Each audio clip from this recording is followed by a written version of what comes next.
Ambedkar committee ద్వారా పూర్తి చేయబడి పార్లమెంటుకు ఇవ్వబడిన దినము అది రాజ్యాంగ దినంగా పేర్కొంటాం. కానీ ఆ 2 నెలల తర్వాత నవంబర్ డిసెంబర్ పూర్తి చేసిన తర్వాత జనవరి 26లో ఆమోదం పొందింది.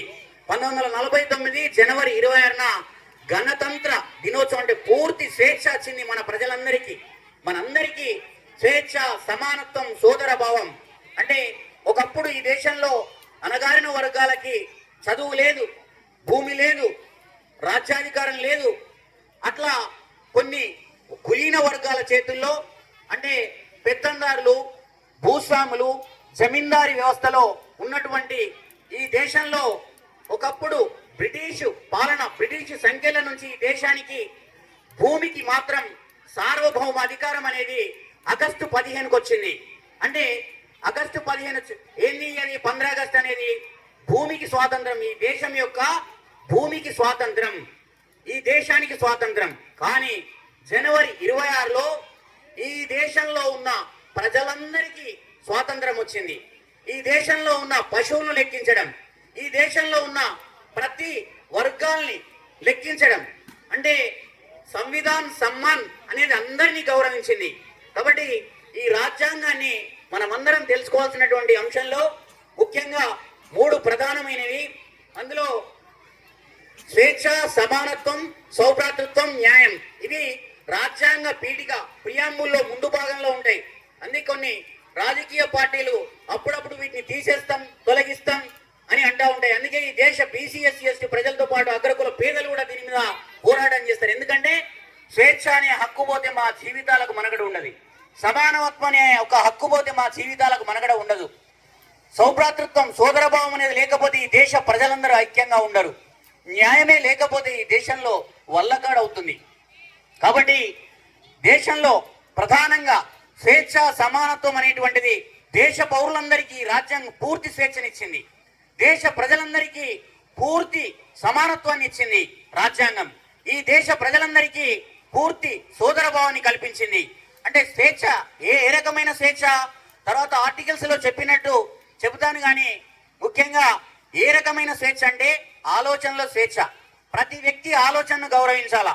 నువ్వు అలా అనకూడదు, నేను చెప్పిందే వినాలంటే కుదరదు. ఈ దేశంలో ఎవరి స్వేచ్ఛ వాళ్ళది. కాబట్టి ఆలోచనలో స్వేచ్ఛ, భావ ప్రకటనలో స్వేచ్ఛ, భావాన్ని వ్యక్తీకరించడం, నీ ఆలోచనను గౌరవించడం. అలా ఆలోచనను గౌరవించకపోవడం కూడా తప్పే. అట్లాగే నమ్మకం, నీకు నమ్మకం ఉంది ఒక దేవుడిపై, ఇంకొకరికి ఒకరికి ఉంటుంది, దాన్ని గౌరవించడం, నమ్మకం, విశ్వాసం. అట్లాగే ఆరాధన, నీ ఇష్టం ఉన్న దేవుణ్ణి, నీ ఇష్టం ఉన్న ప్రకృతిని, నీ ఇష్టం ఉన్నటువంటి విధానంలో నువ్వు ఉండొచ్చు. ఇది స్వేచ్ఛ రాజ్యాంగాన్ని కల్పించింది. కాబట్టి ఆలోచనలో, భావ ప్రకటనలో, నమ్మకము, విశ్వాసము, ఆరాధనలో స్వేచ్ఛ ఈ దేశ ప్రజలందరికీ ఇచ్చింది భారత రాజ్యాంగం. అట్లాగే సమానత్వం అంటే అందరికీ సమాన హోదా ఉండాలా, సమాన అవకాశాలు ఉండాలి. కొందరు ఎక్కువ, కొందరు తక్కువ, నీచమైన నిచ్చెన మెట్ల కుల వ్యవస్థలో ఈ దేశం నగిలిపోతుంది కదా. అందుకే బిఫోర్ కాన్స్టిట్యూషన్ కుల వ్యవస్థ ఉండే, కానీ ఆఫ్టర్ కాన్స్టిట్యూషన్ భారత రాజ్యాంగం వచ్చిన తర్వాత, డాక్టర్ అంబేద్కర్ రాజ్యాంగం వచ్చిన తర్వాత ఈ దేశంలో సమానత్వం, దేశ ప్రజలందరికీ సమాన అవకాశాలు. ఒక పేదవాడు కూడా ఈ దేశ ప్రధాని కావచ్చు, ఒక నిరుపేదవాడు కూడా ఈ దేశ రాష్ట్రపతి కావచ్చు.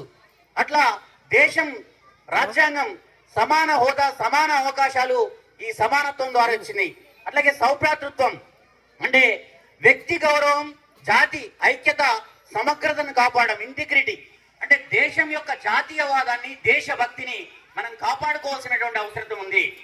దేశం ఏమిచ్చింది కాదు, దేశానికి కూడా మనం ఏమిచ్చాం అంటే దేశ సార్వజనిక తత్వంలో ఒక పౌరుడిగా దేశం బాగుండాలంటే ఫస్ట్ మనం బాగుండాలి. మన చుట్టూ వాతావరణాన్ని బాగు చేయాలి, మన ప్రజల్ని బాగు చేయాలి, చట్టాల్ని గౌరవించాలి, రాజ్యాంగాన్ని గౌరవించాలి. అలా దేశ సమగ్రతను కాపాడిన వాళ్ళం అవుతాం. అట్లాగే న్యాయం, అన్ని వర్గాలకు సామాజిక, ఆర్థిక, రాజకీయ న్యాయాన్ని కల్పించాలా. అంటే సామాజిక న్యాయం అంటే ఏంటిది? ఈ దేశంలో ఎస్సీ, ఎస్టీ, బీసీ వర్గాలున్నాయి. విద్యా అవకాశాలు, ఉద్యోగ అవకాశాలు, రాజకీయ అవకాశాలు ఒకప్పుడు భారత రాజ్యాంగం లేనప్పుడు వాళ్ళకు లేవు. వాళ్ళకు మహిళలకైతే ఓటు హక్కు లేదు. ఈ దేశంలో అగ్రకుల మహిళ అయినా, పేద మహిళ అయినా ఏ మహిళకు ఓటు హక్కు లేదు. ఆఫ్టర్ బాబాసాహెబ్ అంబేద్కర్ రాసిన రాజ్యాంగం తర్వాతనే ప్రతి మహిళకు ఓటు హక్కు వచ్చింది. ప్రతి మహిళ పార్లమెంటులో, అసెంబ్లీలో, చట్ట సభల్లో తన వాణి గళాన్ని వినిపించే హక్కు వచ్చింది.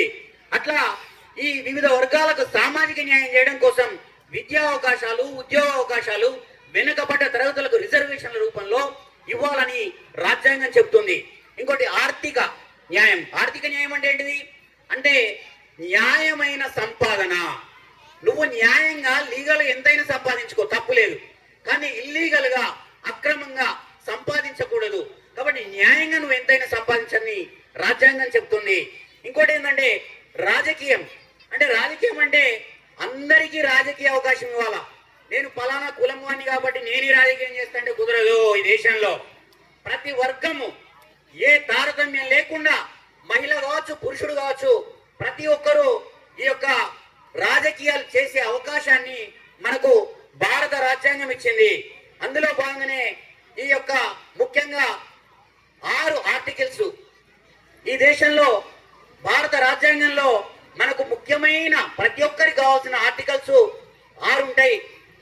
అవి చాలా ప్రధానమైనవి. అవే 12 నుంచి 32 వరకు ఆర్టికల్స్ ఉంటాయి. మొత్తం రాజ్యాంగంలో 395 ఆర్టికల్స్, 18 అధికరణాలు, 8 షెడ్యూల్స్ ఉంటాయి. అందులో చాలా చాలా చాలా మనందరికి కావాల్సినవి. దయచేసి తల్లిదండ్రులారా, అక్కలారా, అన్నలారా, మీకు నేను చెప్పేది మీకు సంబంధించింది. మీ ప్రతి ఒక్కరికి నేను చెప్పిన విషయం మీకు తగులుతుంది అంటే మనకు వర్తిస్తుంది. దయచేసి వినాలని మిమ్మల్ని కోరుతా ఉన్నా. ఈ స్కూల్ వాళ్ళకు ప్రత్యేక ధన్యవాదాలు. ఎందుకంటే రాజ్యాంగం గురించి చెప్పించడం అనేది చాలా చాలా గొప్ప విషయం. అది తెలుసుకోవాల్సిన కనీస ధర్మము, బాధ్యత, కర్తవ్యము ఈ దేశ పౌరుడిగా మనకు ఉండాల్సిన బాధ్యత ఉంది. కాబట్టి ఇందులో ముఖ్యంగా 12 నుంచి 35 ఆర్టికల్స్ ఏవైతే ఉన్నాయో అందులో 14 నుంచి 18 వరకు సమానత్వపు హక్కును తెలియజేస్తాయి. సమానత్వపు హక్కు అంటే అందులో 14వ ఆర్టికల్ ఏం చెప్తుందంటే చట్టం ముందు అందరూ సమానులే. ఎవరు ఎక్కువ కాదు, తక్కువ కాదు, అందరూ సమానమే. కోన్ కమీ నహీ హై ఇస్ దేశ్ మే, సబ్ సమాన్ హై, సంవిధాన్ బోల్ రహే హై సమ్మాన్ కరో సబ్కో. కాబట్టి ఈ దేశం రాజ్యాంగం చెప్తుంది అందరూ సమానమే, చట్టం ముందు అందరూ సమానమని. ఆర్టికల్ 14, ఆర్టికల్ 14 చెప్తుంది. ఆర్టికల్ 15 ఏం చెప్తుందంటే కులం, మతం, జాతి, లింగం, జన్మ కారణంగా ఎవరిని వివక్ష చేయరాదు. వీడు తక్కువ కులమని హేళన చేయడం, వాడు ఎక్కువ కులమని పొగిడిపోవడం, అట్లాగే లింగ వివక్ష, జాతి, జన్మత కారణం అంటే ట్రాన్స్ జెండర్స్ ఉంటారు. అంటే కొందరు ట్రాన్స్ జెండర్స్ కూడా అవకాశం ఇచ్చింది రాజ్యాంగం. వాళ్ళని కూడా గౌరవించాలా. ఎవరిని తక్కువ చేసి చూడకూడదని ఆర్టికల్ 15 చెప్తా ఉంది. అట్లాగే 16వది ఆర్టికల్ 16 ఏం చెప్తుందంటే ప్రభుత్వ ఉద్యోగాల్లో సమాన అవకాశాలు.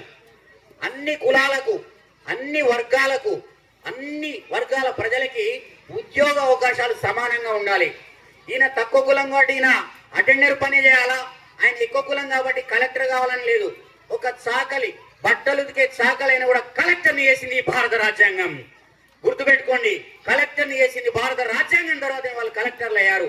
భారత రాజ్యాంగం తర్వాతనే అందరూ చిన్న చిన్న కులాల వాళ్ళు కూడా ఈ దేశంలో అత్యున్నత సివిల్ సర్వీస్ ఉద్యోగాల్లో, పార్లమెంటులో, అసెంబ్లీలో ఈరోజు ఉంటున్నారంటే దానికి కారణం భారత రాజ్యాంగమే. అట్లాగే 17 ఇది చాలా ముఖ్యమైనది. అంటరానితనాన్ని, అస్పృశ్యతను నిషేధించడం, రూపుమాపడం. అబాలిష్ ఆఫ్ అన్టచబిలిటీ అంటే కులం పేరుతోటి చిన్న పెద్ద అని, వీళ్ళు తక్కువ ఊరుకు దూరంగా ఉండాలని ఇట్లాంటి అస్పృశ్యత నిమ్న వర్గాలపై చేయడం, అంటరాని వారుగా నిందించడం అనేది అతిపెద్ద శిక్ష. కాబట్టి రాజ్యాంగం చెప్తుంది ఎవరిని తక్కువ చేయరాదు, అందరినీ గౌరవించాలా అని చెప్తుంది. కాబట్టి 18వది బిరుదులు. ఒకప్పుడు బ్రిటిష్ కంటే ముందు మన దేశంలో కొందరు జమీందారులకు బిరుదులు ఉంటుండే, హానర్, గౌరవంగా. ఎవరికి బిరుదులు ఉండదు, అందరి సమానమే ఈ దేశంలో. కాబట్టి ఆ తోకలన్నింటినీ తొలగించింది. శ్రీ శ్రీ శ్రీ శ్రీ శ్రీ మహారాజ వెంకటగిరి ప్రసాద ఇట్లాంటి బిరుదులు ఏవైతే ఉంటాయో వాటన్నిటిని కూడా తొలగించి సాధారణ నామాలు, సర్వనామాలే ఆచరించాలని చెప్పింది భారత రాజ్యాంగం. రెండోది ఆర్టికల్ స్వేచ్ఛా హక్కు. ఈ స్వేచ్ఛా హక్కులో వాక్ స్వాతంత్రం, అంటే మాట్లాడే హక్కు. నువ్వు నా ముందర మాట్లాడద్దు ఎక్కువ అనడానికి వీల్లేదు. మాట్లాడే హక్కు ఉంది ఆయనకి, మాట్లాడనివ్వాలి. మాట్లాడనీయకపోతే నీ మీద కేసు అవుతుంది. భారత రాజ్యాంగం ప్రకారం ప్రతి వ్యక్తికి మాట్లాడే హక్కు, వాక్ స్వాతంత్రం, భావ ప్రకటన హక్కు ఇచ్చింది భారత రాజ్యాంగం. అట్లాగే సమావేశాలు ఏర్పాటు చేసుకునే హక్కు. మీరు మీటింగ్ ఎక్కడైనా పెట్టుకోవచ్చు, తప్పు లేదు. మీ మీటింగ్ పెట్టుకునే అధికారం మీకుంది. అట్లాగే దేశంలో అంటే సంస్థల్ని ఏర్పాటు చేసుకునే హక్కు. ఇప్పుడు ఈ ఫస్ట్ స్టెప్ స్కూల్ ఉంది. ఈ ఫస్ట్ స్టెప్ స్కూల్ కూడా ఏర్పాటు కావడానికి కారణం కూడా భారత రాజ్యాంగమే. సంస్థల్ని ఏర్పాటు చేసుకునే హక్కు ఇచ్చింది ఆర్టికల్ 2లో. ఈ యొక్క 19లో సబ్ క్లాసెస్ బి సెక్షన్ చెప్తుంది, సి సెక్షన్ చెప్తుంది సంస్థల్ని ఏర్పాటు చేసుకోవడం. అందులో భాగంగానే ఫస్ట్ స్టెప్ స్కూల్ కూడా ఇక్కడికి రావడానికి కారణం కూడా ఆర్టికల్ 19 సబ్ క్లాస్ 3 అంటే సి సెక్షన్ కింద ఈ ఫస్ట్ స్టెప్ స్కూల్ ఏర్పడ్డదని మీకు చెప్తా ఉన్నా. అట్లాగే దేశంలో ఎక్కడైనా సంచరించవచ్చు. నువ్వు కాశ్మీర్ వెళ్ళొచ్చు, గోవా వెళ్ళొచ్చు, హైదరాబాద్ వెళ్ళొచ్చు, ఢిల్లీ వెళ్ళొచ్చు, అయోధ్య వెళ్ళొచ్చు, కేరళ వెళ్ళొచ్చు. ఈ దేశం మనది. సార్వజనికమైన ఈ ప్రపంచంలో ఈ దేశంలో ఎక్కడికైనా ఈ దేశ పౌరుడిగా నీకు వెళ్ళే అధికారం ఉంది. కాబట్టి నువ్వు ఎక్కడికైనా వెళ్ళొచ్చు. నువ్వు ఇక్కడికి రావద్దు అనే అధికారం ఎవరికి లేదు ఈ దేశంలో. అట్లాగే ఎక్కడైనా నివసించే హక్కు ఉంది. మీరు కాశ్మీర్లో వెళ్ళి కూడా బ్రతకచ్చు, మహారాష్ట్ర వాళ్ళ ఇక్కడొచ్చి బ్రతకచ్చు, మనం వెళ్ళి కేరళలో కూడా బ్రతకచ్చు. జీవించే హక్కు భారత రాజ్యాంగం. ఈ దేశమే మనది. కాబట్టి ఈ దేశంలో కాశ్మీర్ నుంచి కన్యాకుమారి వరకు ఎక్కడైనా నీకు జీవించే హక్కును కల్పించింది. అట్లాగే వృత్తి స్వేచ్ఛ హక్కు. వృత్తి స్వేచ్ఛ హక్కు అంటే ఒకప్పుడు భారత రాజ్యాంగం రాకముందు ఏముండే, ఏ కులం వాడు ఆ కులం పని వేసుకొని బతకాల. కానీ భారత రాజ్యాంగం వచ్చిన తర్వాత ఎవరైనా వృత్తి స్వేచ్ఛ, ఫలానైనా డబ్బే కొట్టాలంటే లేదు నేను కొట్టానంటే నీ ఇష్టం. అది నువ్వు కలెక్టర్ కావాలంటే అవ్వచ్చు. రాజ్యాంగం నీకు ఇచ్చింది స్వేచ్ఛ. ఫలానా నేను చెప్పులే కుడతానంటే కుట్టొద్దానంటే ఆయన కుట్టద్దు, ఆయన ఇష్టం, అది ఆయన స్వేచ్ఛ. అట్లాగే ఫలానైనా ఒక రకమైనటువంటి వృత్తి, ఇంకో రకమైన వృత్తి. వృత్తులు ఏ వృత్తి వారైతే ఉన్నారో ఆ వృత్తి పని వారు చేయాలని లేదు. వారి స్వేచ్ఛ, వాళ్ళ ఇష్టం. కాబట్టి భారత రాజ్యాంగం చెప్తుంది మీ ఇష్టమున్న వృత్తి చేయండి, మీ ఇష్టమున్న ఉద్యోగం చేయండి, మీ ఇష్టమున్న రాజకీయాలు చేయండి అని చెప్తుంది భారత రాజ్యాంగం. కాబట్టి ఈ విధంగా దేశంలో ఇండియన్ టెరిటరీలో మీరు ఎక్కడికైనా వెళ్ళొచ్చు. మీకు ఆ హక్కు, రైట్ ఉంది. ఇది భారత రాజ్యాంగం కల్పించింది. కాబట్టి ఇది మీ అందరికి వర్తిస్తుంది. కాబట్టి దయచేసి వినాలని కోరుతా ఉన్నా. అట్లాగే 20వ సెక్షన్ ఏం చెప్తుందంటే తప్పుకు తగ్గ శిక్ష. మనం తప్పు చేస్తాం అనుకోకుండా ఎవరో తప్పు జరుగుతుంది, ఆ తప్పుకు తగ్గ శిక్షణ ఉండాలి. కానీ పోలీసులు అతి ఉత్సాహం లేదా బలవంతులు ఎవరైతే ప్రజాప్రతినిధులు పీడన గురి చేసి వాళ్ళకి ఎక్కువ శిక్షలు వేయాలని చెప్తే నడవదు. చట్టం చెప్తుంది ఎంత తప్పు చేస్తే అంతే శిక్షించాలని చెప్తుంది. అట్లాగే 21 ప్రాణ రక్షణ హక్కు, రైట్ టు లైఫ్. మనల్ని మనం కాపాడుకునే హక్కు ఉంది ఈ దేశంలో. మనల్ని మనం రక్షించుకునే హక్కు ఉంది. కాబట్టి ఆ హక్కును మనం అందరం వినియోగించుకునే అవసరం కూడా ఉంది. అట్లాగే 22వ ఆర్టికల్ ఏం చెప్తుందంటే అక్రమ నిర్బంధం నుంచి రక్షణ పొందే హక్కు. పోలీసు వాళ్ళు వచ్చి అనవసరంగా అరెస్ట్ చేస్తారు. నిన్ను అరెస్ట్ చేయడానికి వీల్లేదు. ఏ పోలీసు మన మీద చేతి వేసే అధికారం లేదు. అక్రమంగా అరెస్ట్ చేసే అధికారం లేదు. ఆర్టికల్ 22 చెప్తుంది. కాబట్టి ఈ ఆర్టికల్ ప్రకారం మనము వాదించవచ్చు, చట్ట ప్రకారం కోర్టు కూడా వెళ్ళొచ్చు. అట్లాగే ఆర్టికల్ 23, 24 పీడనాన్ని నిరోధించే హక్కు. అంటే ఇది ఏంటంటే మనుషులను వెట్టి చాకిరీ చేయించడం, బానిసలుగా చూడడం, వ్యాపారంలో బలవంతంగా పనిచేయించడం తప్పు. అలా చేయిస్తే నేరం. కాబట్టి ఆ రకంగా రాజ్యాంగం వాళ్ళని శిక్షిస్తుంది. అట్లాగే ఆర్టికల్ 24 ప్రకారం బాల కార్మిక వ్యవస్థ అంటే చిన్న పిల్లల్ని, బడీడు పిల్లల్ని చదివించకపోతే తల్లిదండ్రులను కూడా శిక్షిస్తుంది. 14 ఏళ్ల పిల్లలు బడి నిర్బంధ విద్యను చదివించకపోతే తల్లిదండ్రులకు కూడా శిక్షిస్తుంది భారత రాజ్యాంగం. ప్రతి పిల్లవాడు చదువుకోవాలి, అది భారత రాజ్యాంగం చెప్తుంది. ఒకవేళ చదువుకు దూరం చేస్తే వాళ్ళకు శిక్షించే అధికారం రాజ్యాంగానికి ఉంది. కాబట్టి ఇది 14 ఏళ్లలో పిల్లల్ని పనిలో పెట్టుకోకూడదు. గనుల్లో బలమైన ప్రమాదకరమైన పనుల్లో అస్సలు వాళ్ళను పంపియద్దు. బాల కార్మిక వ్యవస్థ మీద ఒక గవర్నమెంట్ శాఖనే ఉంది. వాళ్ళు కేసులు నమోదు చేసి జైల్లోకి పంపిస్తారు. కాబట్టి ఈ విషయం కూడా గుర్తుపెట్టుకోవాలా. అట్లాగే 25 నుంచి 28 వరకు మత స్వాతంత్రపు హక్కు ఉంది. ఇందులో 25, 26, 27 ఏం చెప్తున్నాయంటే మతాన్ని, మీ ఇష్టం ఉన్న మతాన్ని మీ స్వేచ్ఛగా ఆరాధన విషయంలో మీరు నడుచుకోవచ్చు అని చెప్తా ఉంది. అట్లాగే 29, 30 ఆర్టికల్స్ ఏం చెప్తున్నాయంటే సాంస్కృతిక విద్యా హక్కు, కల్చరల్ రైట్ అన్నమాట. అంటే ఇది ఎవరికి వర్తిస్తుందంటే మైనారిటీలకు, ఈ దేశంలో తక్కువ జనాభాలో ఉన్న వాళ్ళకి వర్తిస్తుంది. వారి భాష, వాళ్ళ లిపి, వాళ్ళ సంస్కృతిని కాపాడుకోవడం కోసం ఆ అవసరం. ఉదాహరణకు మన ప్రాంతంలో గోండులు ఉంటారు, గోండులకు సంస్కృతి ఉంటుంది. ట్రైబల్స్ మన దగ్గర గోండులు ఉంటారు, వాళ్ళకు సంస్కృతి ఉంటుంది. ఆ సంస్కృతి ప్రకారం ఆ సంస్కృతిని నడుచుకునే అవకాశం రాజ్యాంగం ఇచ్చింది వాళ్ళకు. లేదు మీరు అది చేయకూడదనే అధికారం మనకు లేదు, ఎవరికీ లేదు. కాబట్టి ఓ ముస్లిమ్స్ ఉన్నారు, వాళ్ళకో సంస్కృతి ఉంటుంది. సిక్కులు ఉన్నారు, వాళ్ళకో సంస్కృతి ఉంటుంది. క్రిస్టియన్స్ ఉన్నారు. ఈ విధంగా మత మైనారిటీలు ఎవరైతే ఉన్నారో ఈ దేశంలో, అంటే తక్కువ సంఖ్యలో ఉన్నటువంటి వాళ్ళు, వాళ్ళ యొక్క భాష, వాళ్ళ యొక్క లిపి, వాళ్ళ యొక్క సంస్కృతిని వాళ్ళు గౌరవంగా జీవించడానికి, వాళ్ళ హక్కుల్ని రక్షించుకోవడానికి భారత రాజ్యాంగం అనేటువంటిది ఈ యొక్క ఆర్టికల్ 2930లో పొందుపరచడం జరిగింది. కాబట్టి 30 విద్యా సంస్థలు కూడా వాళ్ళు నెలకొల్పుకోవచ్చు. ఎందుకంటే వాళ్ళకు ఇబ్బందికరమైనటువంటి పరిస్థితి ఉన్నప్పుడు అది చేసుకోవచ్చు. కాబట్టి ఈ చివరగా రాజ్యాంగ పరిహారపు హక్కు, ఇది చాలా చాలా ఇంపార్టెంట్. దీన్నే అంబేద్కర్ ఏమన్నాడంటే Indian constitution of heart of soul of Indian constitution అన్నాడు. అంటే భారత రాజ్యాంగం యొక్క హృదయము, ఆత్మనే ఈ యొక్క ఆర్టికల్ 32. ఏంది ఆర్టికల్ 32 ఏం చెప్తుందంటే మనకున్న హక్కులకే హక్కుల్ని రక్షిస్తుంది. పైన చెప్పిన ఆ యొక్క 5 ఆర్టికల్స్ ని పాటించకపోతే ఈ 6వ ఆర్టికల్ ఏం చేస్తుందంటే శిక్షిస్తుంది. కోర్టుకు వెళ్ళొచ్చు మనం.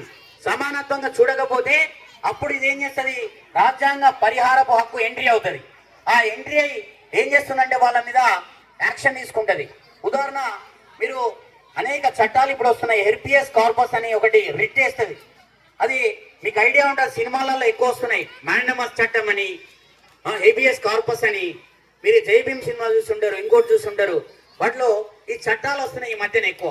ఏంది అంటే ఒక అరెస్ట్ అనుకోకుండా పోలీసులు కావాలని మన మీద బలప్రయోగం చేయడము, అరెస్ట్ చేయడం చేస్తే 24 గంటల లోపల కోర్టులో హాజరుపరచాలి. దాన్ని ఏబిఎస్ కార్పస్ అని అంటారు. అంటే మనిషిని చూపించాలా, ఐడెంటిఫై చేయాలి. ఆయనను కాని రాకుండా ఎక్కడికో తీసుకుపోవడానికి వీల్లేదు. అతను ఎక్కడున్నాడు, సురక్షితంగా ఉన్నాడా లేదా, కోర్టులో న్యాయమూర్తి ముందర హాజరుపరచాలి. అట్లా రకరకాల చట్టాలు, మాట్లాడే హక్కు, సమానత్వపు హక్కు, న్యాయం హక్కు, ఈ ఏ హక్కు కూడా మనకు లేకపోతే ఖచ్చితంగా సమస్య జరుగుతుంది. కాబట్టి వాటన్నిటిని కూడా తిరిగి పొందడానికి ఈ యొక్క అవకాశాన్ని భారత రాజ్యాంగం ఇస్తుంది. మరి రాజ్యాంగం అంబేద్కర్ రాసిండా అని రాయలేదని కొందరని అంటూ ఉంటారు. 294 మంది రాజ్యాంగ రచనలో పేర్లు ప్రపోజల్ చేస్తే 7గురితోటి ఒక ముసాయిదా డ్రాఫ్టింగ్ కమిటీ ఏర్పాటు చేయబడ్డది. ఆ డ్రాఫ్టింగ్ కమిటీలో దానికి రాజ్యాంగ రచన దానికి అధ్యక్షుడిగా అంబేద్కర్ గారు వ్యవహరించారు. దాంట్లో ప్రధాన సభ్యుడు టీజే కృష్ణమాచారి ఏమన్నాడంటే ఆ 7గురు సభ్యుల్లో ఒకైన చనిపోయాడు, ఒకైన ఢిల్లీలో ఉండిపోయాడు, ఇంకొకైన అమెరికా వెళ్ళిపోయాడు, ఇంకొకైన అనారోగ్యంతో ఉండిపోయాడు, ఇంకొకైన వ్యాపారం చేసుకుంటుంటే అంబేద్కర్ మాత్రమే రాజ్యాంగ రచనా భారాన్ని మొత్తము తన భుజాల మీద వేసుకొని మొత్తం రాసి ఈ దేశానికి అందించాడు. కాబట్టి ఈ దేశ భారత ప్రజలందరూ కూడా మనమందరం అంబేద్కర్ కు రుణపడి ఉండాలి అని చెప్పి ఒక టీజీ కృష్ణమాచారి అన్నాడు. ఈ మాటలు మీరు యూట్యూబ్ లో కూడా చూడొచ్చు, ఎక్కడైనా చూడొచ్చు. కాబట్టి దీన్ని బట్టి మనకు అర్థమవుతుందండి, 90% సింహభాగం ఈ రాజ్యాంగాన్ని రాసిందే అంబేద్కర్. కాబట్టి భారతదేశ నిజమైన పౌరుడు డాక్టర్ అంబేద్కర్ రాసిన రాజ్యాంగాన్ని గౌరవించే ఐక్యరాజ్య సమితి 190 దేశాలున్న ఐక్యరాజ్య సమితి కూడా అతని యొక్క జన్మదినాన్ని వరల్డ్ నాలెడ్జ్ డేగా, ప్రపంచ విజ్ఞాన దినంగా జరుపుకుంటుంది. ఒక భారతదేశంలో అంటరాని కులంలో పుట్టిన వ్యక్తిని ప్రపంచం మొత్తం గౌరవిస్తూ ఈ భూగ్రహం మీదనే మహానాయకుడు అంబేద్కర్ అని చెప్పింది ప్రపంచం ఐక్యరాజ్య సమితి. కాబట్టి ఆయన ఒకప్పుడు చదువుకోవడానికి అవకాశం బయట ఉంచితే ప్రతి స్కూల్లో ఇప్పుడు ఆయన ఫోటో ఉంది, ప్రతి ఊర్లో ఆయన విగ్రహం ఉంది, ప్రతి చోట ఆయనకి ఇప్పుడు రెస్పెక్ట్ అనేది ఉంది. అంటే అతనికి అవకాశాలు రాలేదు, సృష్టించుకున్నాడు 100కు 1000%. కాబట్టి అంత కష్టపడి ఎవ్వరు చదవనంత చదువులు చదివి ఈ దేశానికి అత్యున్నతమైన దృఢ సుదీర్ఘ రాజ్యాంగాన్ని అందించిన డాక్టర్ బాబాసాహెబ్ అంబేద్కర్ ను మనమందరం గౌరవించుకోవాలా. చివరగా ఒక్క మాటలో చెప్పాలంటే, భారత ప్రజలు ఇక్కడ సుప్రీం, ఇక్కడ ఏ నాయకుడు కాదు. రాజ్యాంగం ఏం చెప్తుందంటే ప్రజలే, మనమే సుప్రీం. ఇక్కడ ఏ నాయకుడు, ఏ పొలిటికల్ పార్టీ కాదు, మనమే సుప్రీం. మనం ఏ రకంగా సుప్రీం అన్నది భారత రాజ్యాంగం అంటే, మీకు ఓటు ఇచ్చిన ఆ ఓటు ద్వారా మీరు ఏం చేయండి, పాలకుల్ని ఎన్నుకోండి. ఆ పాలకుల్ని ఎన్నుకొని మీరే పరిపాలింపజేసుకోండి. ఒకవేళ వారి పరిపాలన నచ్చకపోతే మళ్ళీ ఓటు సిస్టమ్ ద్వారా కొత్త పాలక వర్గాన్ని ఎన్నుకొని మీరే నిర్వహించండి. అంటే దీన్ని బట్టి ప్రజలే నిర్ణయాధికారం, శాసనాధికారం భారత రాజ్యాంగం మనకు కల్పించింది. అంటే సుప్రీం ఈ దేశంలో చివరగా ఏం చేయాలంటే, దేశంలో ఇండియన్ ప్రెసిడెంట్, రాష్ట్రపతి అయినా, గ్రామ సర్పంచ్ అయినా రాజ్యాంగానికి విధేయులుగా ఉండాలి. అంతిమంగా రాజ్యాంగమే ప్రధానం. కాబట్టి ఈ యొక్క రాజ్యాంగాన్ని గౌరవించి మీరు ఇంత చక్కగా ఓపికగా ఇవన్నీ స్పీడ్గా కొన్ని, ఎందుకంటే సమయం చాలా తక్కువ ఉంది కాబట్టి కొన్ని విషయాలు మాత్రమే చెప్పడం జరిగింది. మీరందరూ గమనించి అర్థం చేసుకున్నారని నేను భావిస్తూ అందరికీ ధన్యవాదాలు తెలియజేస్తూ ఈ అవకాశం ఇచ్చినందుకు పాఠశాల యాజమాన్యానికి కృతజ్ఞత తెలియజేస్తూ thank you one and all.